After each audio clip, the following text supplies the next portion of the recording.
Hey there guys, welcome back to PIVX Class. Today's video is something that is long overdue. We're going to explain masternodes super fast. We'll start with a loose definition of what masternodes are, and then an example of some of the things that they can do. Okay, so masternodes are special entities that must be operated off of a server. They are required to run 24/7 and remain synced with the blockchain at all times. They also require the owner to lock up a certain amount of the given cryptocurrency to create a masternode. If we use Dash as an example, you must lock up 1000 Dash to make a masternode. A bunch of encrypted data is routinely moved through these masternodes.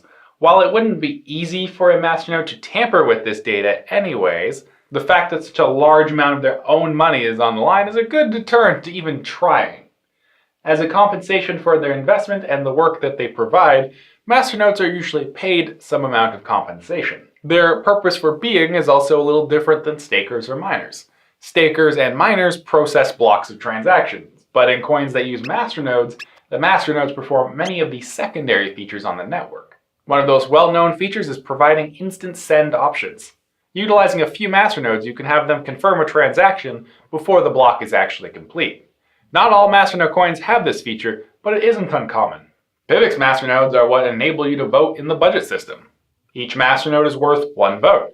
Additionally, masternodes can play a major part in the privacy features of a coin. Again, it depends on the coin. Not all masternodes are the same. They can seem pretty daunting to get into at first, but with some education, they aren't a particularly tough thing to learn, at least in terms of learning to run one. Plus, they do require you to own a lot of currency. A Dash node costs $220,000 at this time, but some masternodes only cost a few $1,000s. A lot of money to be sure, but the ability to directly participate in the network and help keep everything running is a pretty cool opportunity.